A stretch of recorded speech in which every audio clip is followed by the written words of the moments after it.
Allah yang dirahmati Tuan Pengurusi, Tuan Imam, Tuan Bilal, tuan-tuan, ibu-ibu, ayah-ayah, muslimin dan muslimat yang dikasihi Allah Ta'ala sekalian. Syukur kepada Allah Ta'ala melalui Allah izin kita dapat semayang Jumaat Maghrib, hadir majlis ilmu, mudah-mudahan diberi kita kebaikan, keampunan dan kesihatan yang baik oleh Allah. Selamat di dunia, selamat di akhirat. Amin insyaAllah. Bismillahirrahmanirrahim. An Umar bin Abi Salamah radhiyallahu anhu qala kuntu fi hajrin Rasulillah sallallahu alaihi wasallam wa kanat yadi batishu fi sahfati faqala li ya ghulam samillah wa kul bi yaminika wa kul mimma yalika atau kama qala. Hadis Muslim.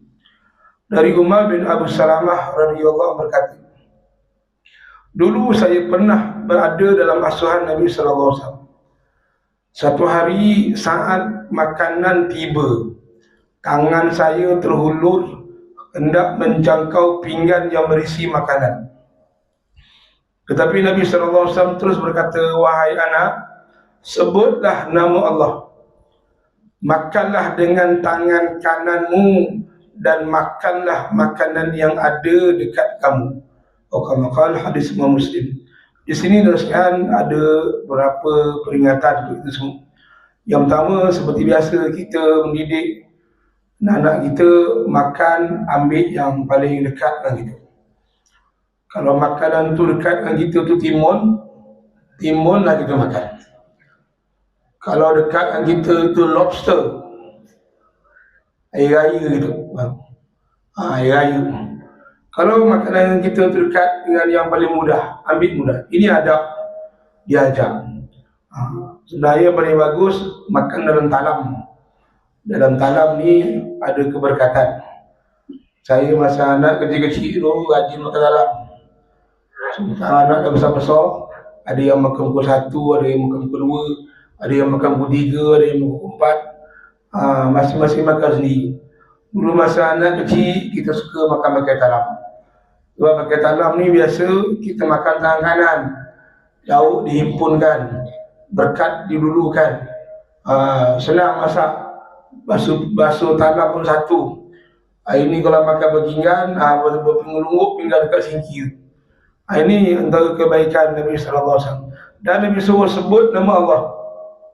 Macam biasa kita baca doa, makan dengan tangan kananmu dari besar. Disuruh makan dengan tangan kanan. Ini adab. Tuan-tuan sekalian, An Ka'ab bin Malik radhiyallahu anhu. Kana Rasulullah sallallahu alaihi wasallam ya'kulu bi thalathin asabi'a wa yal'aqu yadahu qabla an yamsah. Dari Ka'ab bin Malik radhiyallahu berkata, bahwasanya Nabi berkata, Nabi sallallahu alaihi wasallam selalu makan dengan menggunakan 3 jari. Dan Nabi menjilat tangannya sebelum membersihkan. Ini antara sunnah Nabi sallallahu alaihi wasallam. Tuan-tuan ibu sekalian, kalau orang tu makan dengan 2 jari, dia telah mengambil makanan yang sangat tidak berkhasiat untuk masuk dalam badan. Macam non-Muslim, dia makan pakai chopstick, dua kayu tu kan. Lepas tu dia makan tu kurus, dia makan kurang khasiat. Walaupun kalau nak makan laju tu dia makan tuang. Itu disebut adab sopan tak ada. Kenapa Nabi suruh makan 3 jari? Sebab makan dengan 3 jari ini dia boleh memberi kita nutrisi yang baik dalam badan. Kalau seseorang itu nak cari menantu, biasa dia akan uji datang rumah. Tengok dulu orang suruh bakal menantu jadi imam, mengletaklah menantu tu jadi imam. Dan juga ajar makan. Bila makan dia tengok menantu ni makan dengan sudu, wah ini anak orang kaya. Kalau menantu tu makan pakai 3 jari, itu rezeki bakal mentua tu lah. Ini nak makan menantu ni ada agama.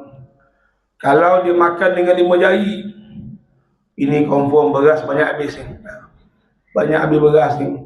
Sebab kata Ibn Qayyim, orang yang makan dengan 5 jari akan memasukkan terlalu banyak makanan dalam perut dari apa yang boleh dicerna perut dalam setiap suapan.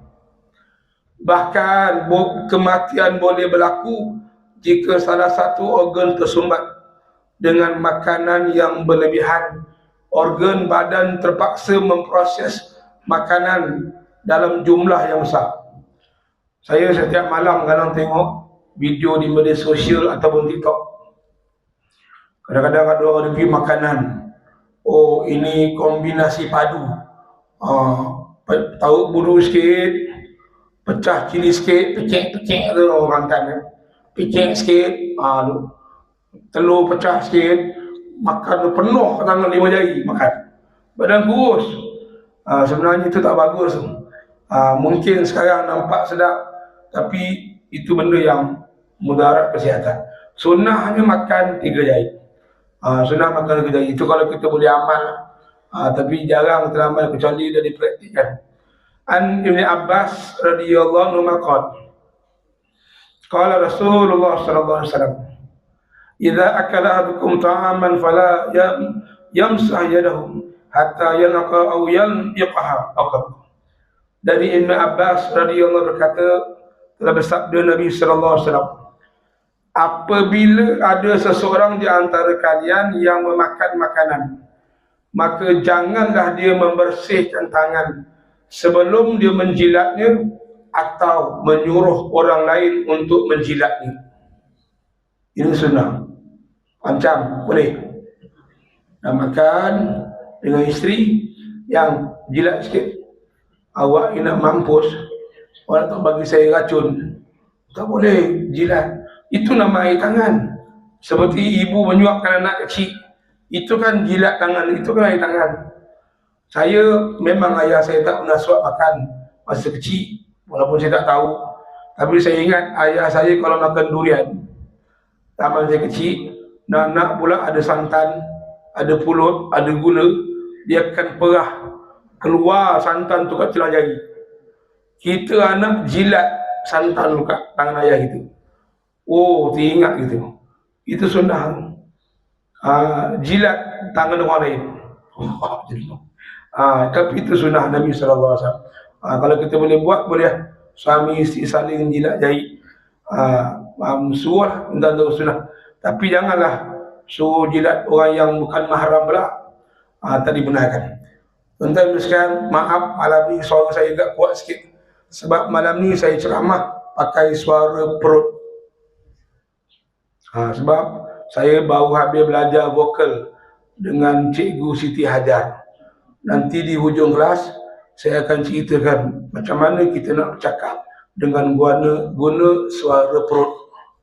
Sebab minggu lepas hari Jumaat saya bagi tazkirah Jumaat, saya baca khutbah Jumaat, saya jadi imam. Maghrib tu saya kuliah tak keluar suara. Mengalir macam nak mengalir, mata suara tak keluar. Sabtu pagi saya kuliah subuh, suara tak keluar, minta habis awal. Tengah hari kuliah saya belajar vokal dengan Cikgu Siti Hajar. Dengan alhamdulillah, dengan izin Allah, teknik yang diajar tu suara saya dengan izin Allah keluar. Bolehlah kita berceramah macam biasa. Walaupun tuan-tuan dengar, boleh tengok tak bila saya ceramah pakai hidung. Kenapa saya ceramah pakai hidung? Sebab mic dekat hidung. Itu cara vokal. Kalau saya ceramah kat sini, tuan-tuan akan dengar suara saya terik. Kalau tuan-tuan ceramah saya dengar kat sini, nanti saya akan kongsi macam mana kita nak pakai suara perut untuk kita mengaji dengan nafas yang panjang. Tapi kena bayar lah. Dengan saya free je. Tapi dengan Cikgu Siti Hajar tu kena bayar. Saya kata dengan Cikgu Siti Hajar, Puan, kalau ini berjaya, saya nak bawa cikgu ke surau-surau dengan masjid yang saya mengajar untuk mereka baca Quran dengan nafas yang lebih panjang. Dia kata Imam Masjid Negeri Syekh Karim Al-Makki pun suara serak juga. Suara serak sebab dia ceramah, dia azan, dia imam. Jadi kotak suara tu pakai berlebih. Saya tanya doktor, suara saya bila elok? Dia kata dia elok sendiri Ustaz. Sebab Ustaz dah pakai suara dah 20 tahun lebih. Jadi orang dia perlu sokongan. Jadi bila saya masuk kalau vokal tu, alhamdulillah dengan izin Allah boleh keluar suara balik, ini betul Allah. Rupanya ilmu Allah ni luas. Tuan-tuan sekalian, namun sebelum saya kongsikan, saya nak kongsikan apa makanan yang Nabi tak galakkan kita makan dan Nabi suka makan. Nabi SAW tidak menggabungkan makanan contohnya dengan dua gabungan. Contohnya Rasulullah SAW tidak menggabungkan antara daging dengan susu. Kalau nak makan daging, elakkan dengan susu. Sebab mudaratnya banyak. Susu mana? Susu lembu. Teh tarik tu bukan susu dia kelapa sawit, minyak kelapa sawit. Daging yang paling bagus lah daging yang dibakar dengan asap, smoke.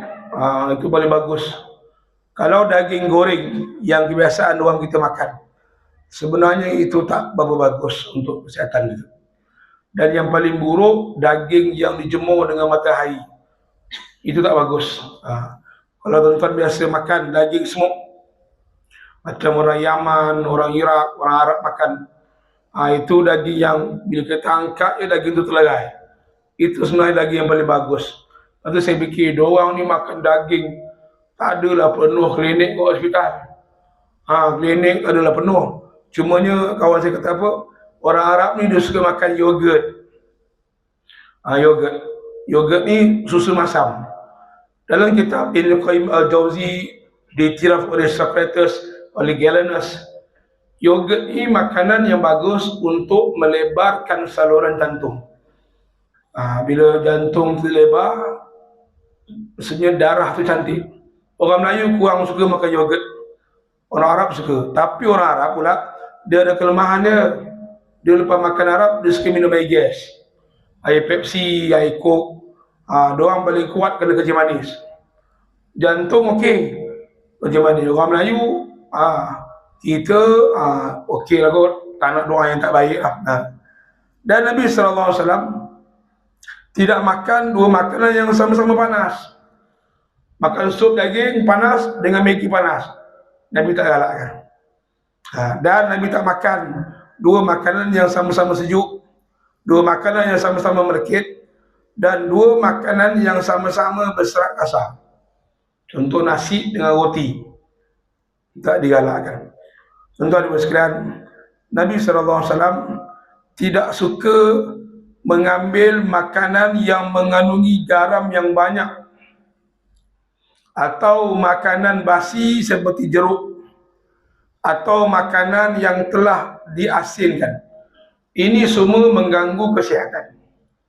Alamak Ustaz, telur asin tu boleh sedap. Nasi kerabu tanpa telur asin, apalah makna ni? Nasi kerabu tanpa telur asin, nasi panas dengan ikan masin, Allah, tak pandang belakang lah. Tapi dia tak bagus. Dan Nabi SAW tidak makan makanan yang masih panas dan makanan semalam yang dipanaskan semula. Nabi tak makan makanan semalam yang dipanaskan semula. Bila Nabi tak makan, dah tentu ada benda-benda yang tersembunyi kebaikan. Habis Ustaz, macam mana tak kita nak bazir? Contoh kita kari ayam, orang pergi Kenduri semalam, bagi kita buat balik, kita masuk peti ais.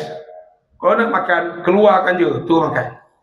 Jangan panaskan. Saintis pun menyatakan, ayam yang dipanaskan oleh microwave, dia ada mengeluarkan hormon-hormon yang tak sihat.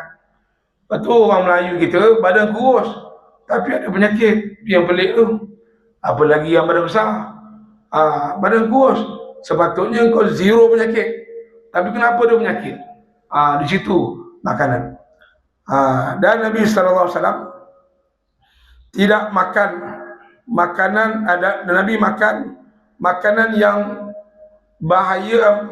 Nabi biasa makan benda yang penawar sekali. Maksudnya makanan bahaya Nabi makan dengan penawar. Contoh, Nabi SAW mengambil makanan basah untuk menyucirkan makanan kering. Contoh kurma. Kurma Nabi makan dengan timun. Timun ni sama ada timun Jepun ataupun semangka. Itu makanan bersifat julap kecil. Dan Nabi SAW suka makan kurma dengan mentega. Ini juga termasuk dalam julat kecil yang bagus untuk usus. Ada orang tanya, mentega ni macam mana Ustaz? Margarin ke? Margarin tu minyak sawit. Mentega ni yang dibuat daripada susu. Macam sekarang ni kita panggil butter lah, butter. Kalau budak kecil yang baru nak tumbuh gigi, nangis, letak butter dekat tempat gigi tu nak tumbuh, InsyaAllah gigi tumbuh cepat. Itu budak kecil. Kalau orang tua tak payah. Dah 60 lebih dah sakit gigi, tahu butter, buku-buku butter tahu tumbuh pun gigi Ustaz. Atuk tak payahlah pakai butter. Atuk pakai implan, dia gigi sebatang 5,000. Tak payah. Tak payah. Ini lepas tu Nabi suka makan kurma, buang biji dan masukkan butter. Ini benda yang bagus. Tuan-tuan dan puan sekalian, ni Nabi SAW sentiasa makan malam, meskipun hanya dengan beberapa biji kurma. Meninggalkan makan malam dalam hadis Tirmizi, siapa meninggalkan makan malam boleh menyegerakan penuaan, cepat tua. Diet dah, diet. Siapa nak diet? Saya tak makan malam, diet, patutlah tua. Jadi jangan tak makan malam. Makanlah malam. Tapi janganlah makan setiap malam makan sup ekor, tom yam 3 rasa, ikan siakap 5 rasa. Setiap malam makan macam tu je, no. Sikit-sikit cukup lah. Kurangnya kurma, macam surau ada hidang biskut dengan teh tarik. Boleh lah perut makan, jangan tak makan tu. Lepas tu kawan-kawan kita non-Muslim, kalau tuan-tuan perasan, dia orang makan pukul 7 malam, lepas tu tak makan. Memang dia orang kurus, tapi tuan-tuan tengok muka dia orang bila dah berumur, kebanyakannya nampak ketara tua. Nampak ketua. Tapi kalau tuan-tuan tengok dia macam pakcik depan saya, semua dah 60-70, segar, muda lagi, tegang lagi. Sebab apa? Tuan-tuan suka makan malam. Apatah lagi kalau ada durian kat belakang, sekarang lagi bagus, lagi tegang muka tu. Lagi tegang muka. Ustaz punya suara ni banyak makan durian ke? Itu pun ya juga. Ni jangan tak makan malam. Ini makan malam, banyak orang silap. Jangan makan banyak, makan sikit. Makan malam ni sekadar je. Tuan-tuan sekalian, Abu Naim menyatakan dalam hadis, Nabi SAW melarang terus tidur setelah makan kerana boleh mengeraskan hati. Lepas makan, jangan terus tidur. Katalah kita dekat katil, sama ada tengah hari ke ataupun malam, tiba-tiba isteri bawa buah ataupun sandwich ke apa ke, kita makan. Kita makan. Kalau sesekali tak apa, tak perasan. Tapi jangan jadikan amalan. Sebab para tabib menyatakan, hendaklah kamu berjalan-jalan setelah makan malam, meskipun hanya beberapa langkah. Ini kata Syekh Ibn Qayyim Al-Jauzi, yang ini tuan-tuan dalam 40 langkah. Kerana sekiranya dia terus tidur, itu amat-amatlah berbahaya. Malam ni kita bawa hadis pasal makan. Sebab benda ni kita buat setiap masa, setiap hari kita buat makan dan minum. Dulu 2 minggu lepas kita dah kaji dalam minum. Kita nak kaji dalam bab makan, supaya kita makan benda yang berkhasiat, benda yang betul. Ini ingatan untuk saya juga. Tuan-tuan sekalian, orang yang selepas dia makan dan dia menunaikan solat, itu juga antara yang paling bagus. Itu dalam hadis Nabi beritahu, sekiranya azan dilaungkan, makanan disediakan, maka hendaklah kamu makan dulu, barulah sembahyang. Sebab bila kita makan tu, kita dah, maksudnya kita proses mencernakan makanan dalam perut kita. Ini antara adab Nabi SAW. Betul Nabi sekalian.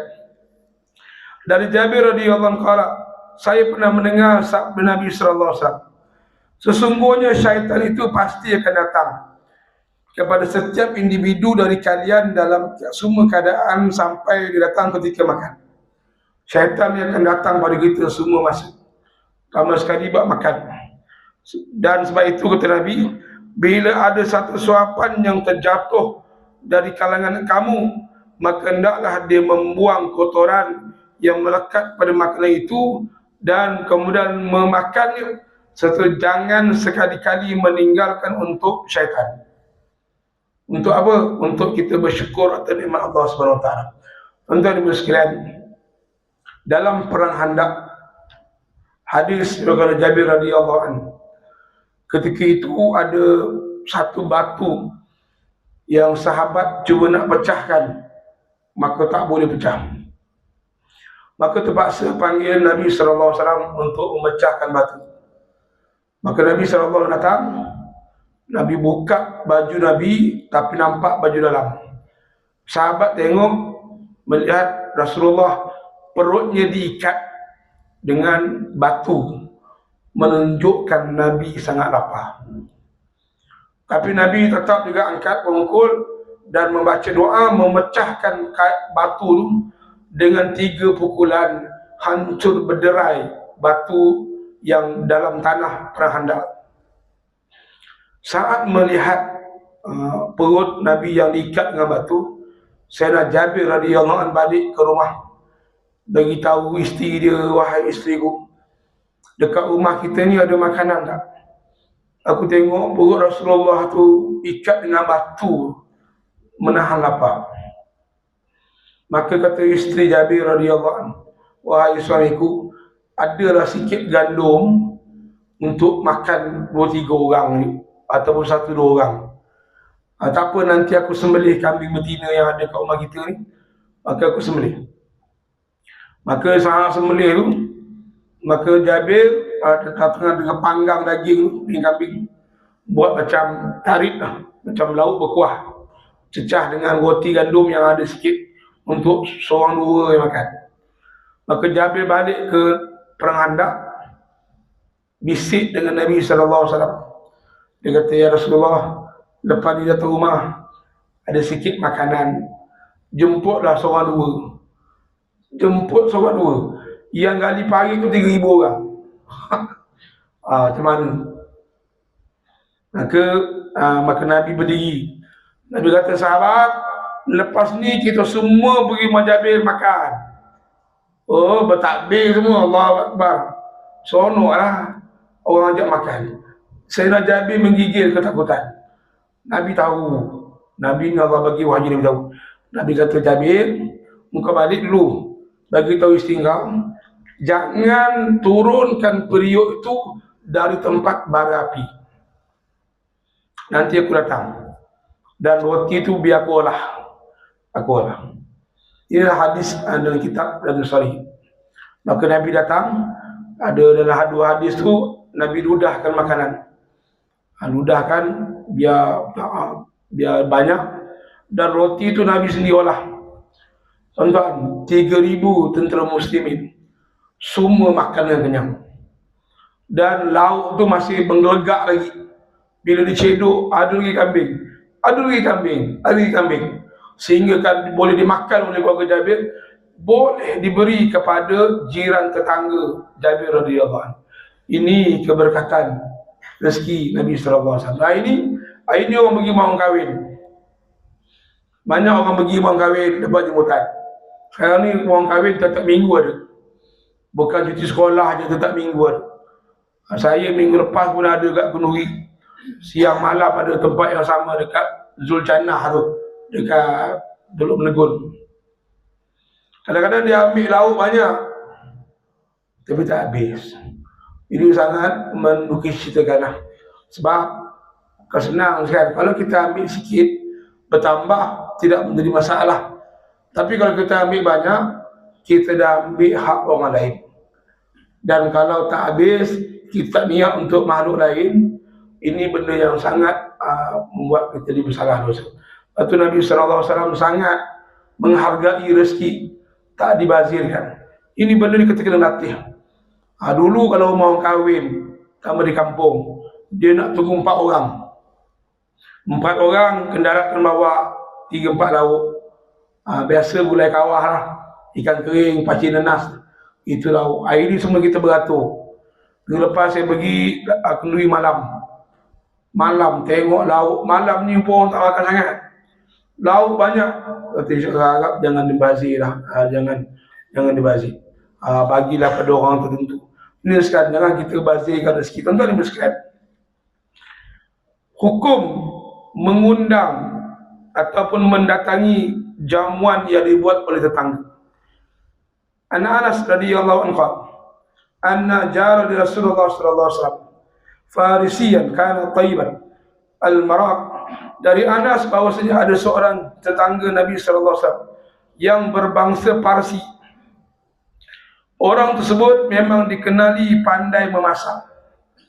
Orang Parsi ini memang pandai masak. Orang Iran, dia kalau masak sedap. Satu hari dia masak khusus untuk Nabi sallallahu alaihi wasallam. Setelah itu dia mengajak Rasulullah hadir ke rumah. Maka Nabi pun bertanya, Nabi tunjuk, Aisyah boleh datang tak? Aisyah isteri aku ni boleh datang tak? Maka orang Parsi kata tidak, la ya Rasulullah, la. Maka Nabi berkata, aku kalau macam tu aku pun tak datang. Sebab Nabi bawa Aisyah isteri Nabi tak diundang. Nabi balik, Nabi tak datang. Kemudian orang Parsi itu jemput kali kedua Nabi datang ke rumahnya. Nabi bawa lagi Aisyah, isteri Nabi sallallahu alaihi wasallam. Kali kedua pun dia tak mau undang. Maka Nabi balik, tak rugi. Ini jemputan, ada jemput RSVP, Reserve Invitation per person. Kita kena jawab. Dulu kad kahwin, dia jawab senang, turut diundang seisi keluarga. Kita boleh bawa kita punya anak, anak je lah, tahap anak. Kalau cucu kena minta izin, minta izin. Kalau sebut RSVP tu, kita jawab, saya dengan isteri saya datang. Tiba-tiba kita bawa anak, tuan-tuan kena cakap dengan tuan rumah, saya bawa anak saya, boleh tak dia datang? Dah tentu kita orang Melayu kata boleh, tak ada masalah. Boleh. Kita orang Melayu ni dia kata anak, orang iya pun kita ajak juga. Boleh masuk, boleh masuk. Alah besar kepala. Alah besar kepala. Maka kali ketiga orang Parsi dia jemput Nabi sallallahu alaihi wasallam. Kali ni Nabi kata, boleh tak isteriku datang sekali? Kali ketiga orang Parsi menjawab, baiklah ya Rasulullah. Akhirnya Rasulullah dan Aisyah masuk ikut jemputan orang Parsi itu dan sampailah ke rumah. Ini adab untuk kita datang ke rumah undangan untuk menjemput. Tuan-tuan ibu sekalian, ketika adab semasa makan. Ini adab masa makan. Nabi sallallahu alaihi wasallam tidak biasa minum semasa makan, kerana minum boleh mengganggu metabolisme. Detail sungguh. Cuma kata Ibnu Qayyim, kalau tercekik tu boleh lah. Takkan dah tercekik kali minum pula jenuh terbeliak mata. Kenapa tu? Masuk hospital. Makan tercekik, imam tak bagi minum tu, jenuh Pak Imam lah kena. Jangan minum, jangan minum lah sikit. Tapi itu sunnah, minum. Dan juga terutamanya jangan minum ketika airnya panas atau sejuk. Kerana ada seorang penyair Arab menyatakan, jangan kamu sekaligus semasa makan makanan panas atau sejuk, atau semasa masuk bilik mandi kamu semua minum air.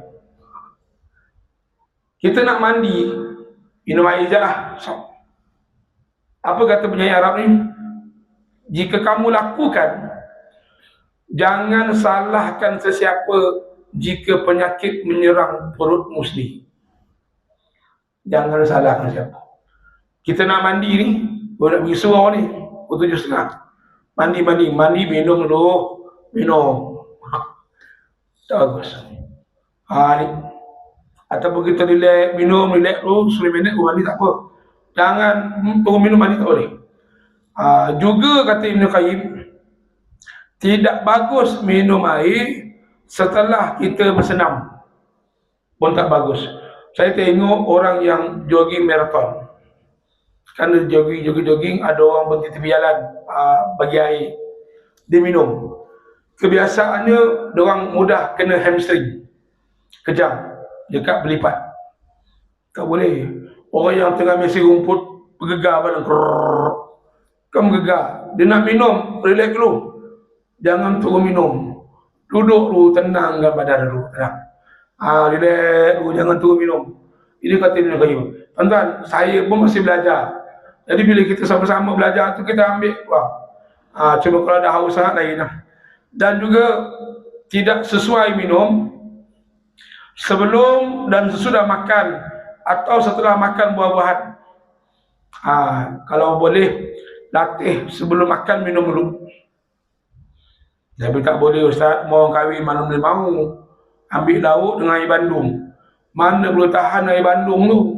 Takkan nak tengok. Sesekali tak apalah, jangan selalu. Dan juga tidak bagus minum air, setelah kita bersama dengan pasangan masing-masing. Itu akan melemahkan daya tahan seorang lelaki. Maksudnya lepas tu sama-sama tu tidur. Tidak baik minum setelah mandi dengan tak tidur. Semua ni aktiviti itu boleh membahayakan kesihatan. Dan manusia sepatutnya tidak berfikir mengenai manfaat yang mungkin dia dapat dari minum semasa makan. Saya tengok orang-orang Yaman, Habib-habib, dia orang kalau makan, minum tu lambat. Dia pun cakap dalam 20 minit. Saya dekat rumah saya amal. Dekat rumah memang saya amal. Makan, kadang-kadang minum 2 jam baru minum. Tapi dekat seorang masjid tak boleh. Dia tuang air kat depan, tak minum tak jadi. Dia tarik lah tu, nak abang Haji Bozi buat lagi sedap. Lagi tak boleh. Memang kena minum lah. Tapi kalau kat rumah, kita boleh amal. Betul saya, sebab perut kita ni tempat letak makanan. Penyakit ini semua datang daripada perut. Saya nak kongsi dengan sekalian. Malam ni saya ceramah pakai suara perut macam mana. Cikgu Siti Hajar kata, dulu dia mengajar orang 1 jam 500. Penyanyi-penyanyi semua hebat. Patutlah penyanyi suara semua sedap. Dia kan guru Akademi Fantasia, guru kilauan mas. Saya nak share lah macam mana nak kuatkan perut. Tuan-tuan, perut kita ni ada urat bernama diaphragm. Ini saya tunjuk ni bukan nak suruh tuan-tuan jadi penyanyi je lah, untuk mengaji. Macam mana saya pakai suara perut? Baik, kita tarik nafas. Saya tunjuk diri saya, tarik nafas. Bila saya turunkan mic, suara saya perlahan. Saya tekan perut. Alhamdulillah. Beza tak suara? Beza kan? Cuba tuan-tuan pegang perut. Saya nafas. Kalau perut kita naik, urat perut kita kuat. Kalau tak naik, kita kena berlatih sampai naik. Untuk kita punya stamina nafas panjang. Saya tengok, saya dengan isteri saya datang dengan isteri saya, tengok Cikgu Siti Hajar bila dia buat nafas, perut naik bulat. Sungguh, bukan. Dan dia menyanyi lagu opera Itali yang depan saya terpukul. Umur 60 lebih, suara kuat. Kita ni bila umur semakin meningkat, suara kita ni imun menurun. Sebab tu penting kita ada ilmu vokal untuk mengaji. Jadi bila kita dah tekan macam ni, naik, suara kita naik. Dia ada 4 latihan. Ni saya ajar free ni. Kalau siapa catat, nanti kalau nak panggil dia datang sini, kita buatlah 1 kelas untuk dia. Tapi dia kena chargekan bayaran per head, per kepala. Bayarlah untuk dia mengajar kita baca Quran dengan baik. 1 kepala 50 pun tak apa. Saja saya bayar ikut rate saya. Sebab saya one to one. Dan tentu rate lain. Kalau orang ramai, orang 10 orang, kita boleh amal, boleh belajar. Kita ada 4 jenis bunyi yang kita kena buat. Yang pertama, hissing. Yang kedua, humming.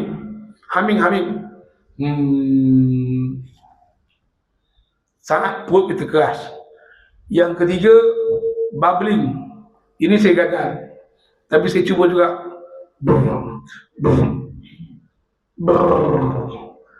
Tak boleh. Saya 15 saat tak tahan.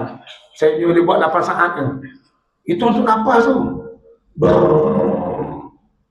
Ada kamera rakam masuk YouTube malu. Yang keempatnya, trigging. Trigging ni macam kita bagi makan ayam kat kampung petang-petang.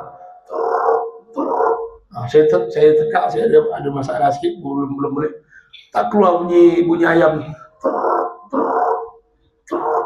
Semua itu dibuat dalam senapas saat perut kita naik. Maka kita dapat suara. Kita boleh cakap depan 100 orang tanpa mikrofon. Ini suara. Ini. Lepas tu bila kita makan, urat perut kita kuat. Badan kita insya-Allah sihat. Tapi kalau kita makan, perut kita tak kuat. Contoh saya buat ni. Saya buat ni tengok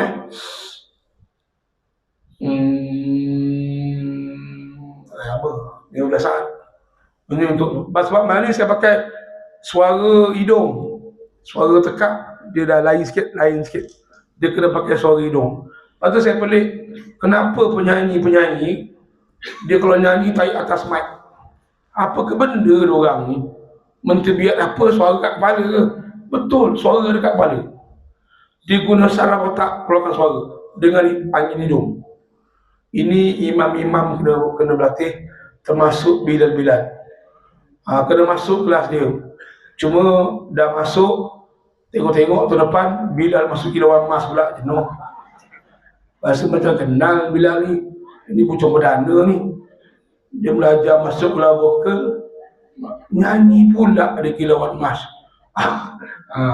Ada satu surau kat sini, bila dia nyanyi kat TikTok, saya tengok je, ini bila pucung dia nyanyi kat TikTok, tak apalah, dalam rumah dia, tapi sedap lah dia. Dia lagu lama. Ini kalau saya ceramah kat suara dia, memang dia masuk ni. Suara dia sedap. Memang kita perlu suara. Sebab bila kita berumur, suara kita menurun.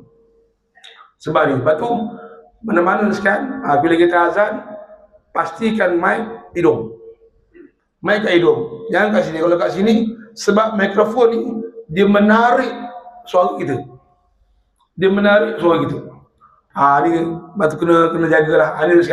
Ini sedikit hadis tentang menjaga makanan dan perut. Tuan-tuan dan sekalian.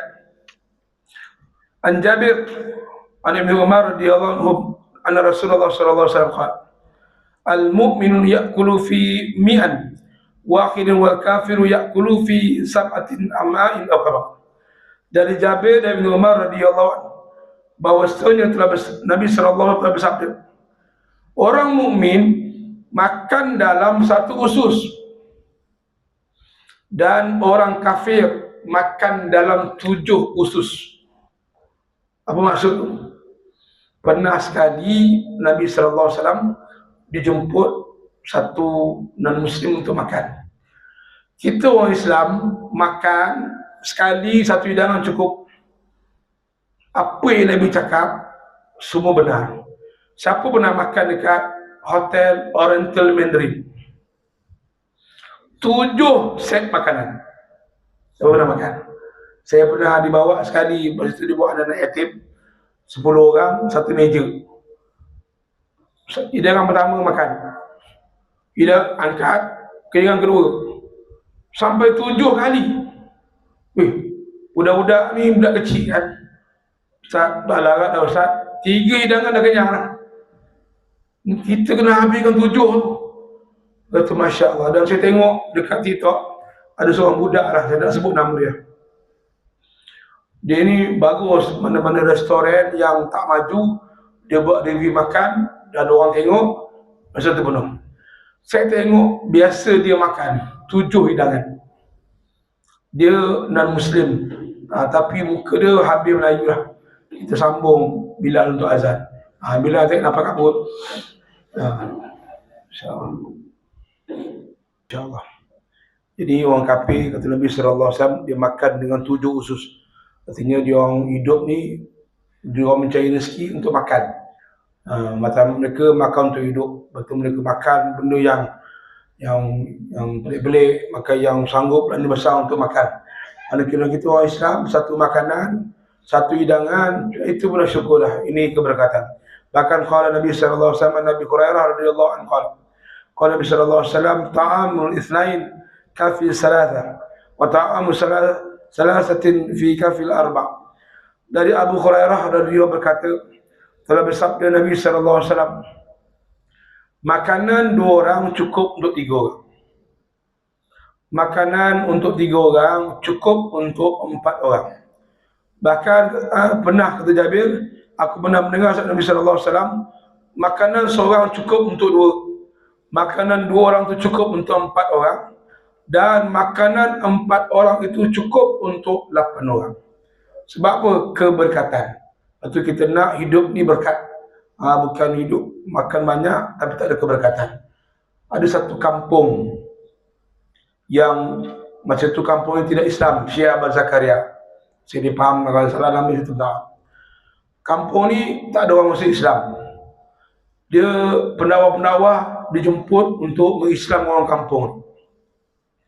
Tapi sebelum dia berdakwah, dia orang jamu makan. Dan setiap kali jamu makan, pendakwahnya akan mati. Akan mati. Rupanya temikai, dia potong temikai tu, pisau tu dia salut dengan madu.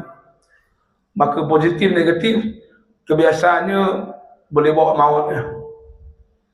Tapi orang yang datang Syekh Abad Zakaria berdakwah, dia jemput makan. Tapi Syekh Abad Zakaria ni orang alim yang mengamalkan ilmu ni. Ada tak tengok lauk, tak gairah. Dia baca doa, Allahumma barik lana fima razaqtana wa qina azabannar. Bismillahilladzi la yadurru ma'a ismi syai'in fil ardi wa la fis samai ya hayyul qayyum. Bismillahirrahmanirrahim wa ala barakatillah. Hal ta'ala insanihi min ad-dayda mushab maskura. Inna khalaqna insana min fatin amsajin nabtalihi faja'alnahu sami'an basira. Bismillahirrahmanirrahim. Dia makan habis. Tua batin tengok, wow, hidup lagi, jemputlah ceramah. Lepas ada ceramah, sekampung masuk Islam. Ini keberkatan makan bila kita baca doa.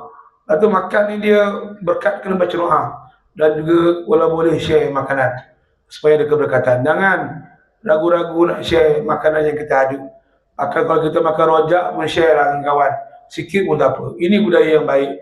Nabi SAW minum air pun, Nabi akan agihkan arah ke kanan untuk menunjukkan keberkatan. Ini nasihat sikit pada malam, moga manfaat yang baik dari Allah Ta'ala.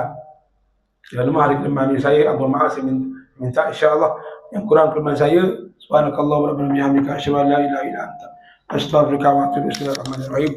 Wa as'ilul insana lafi khusr illa alladhina amanu wa amilus salihati wa tawassaw bil haqq وتواصل بالصبر. صدق الله. بسم الله الرحمن الرحيم. الحمد لله رب العالمين والصلاه والسلام على اشرف الانبياء والمرسلين سيدنا محمد وعلى اله وصحبه. اللهم اعنا على ذكرك وشكرك وحسن عبادتك. وصلى الله على سيدنا محمد. الحمد لله رب العالمين. صلى الله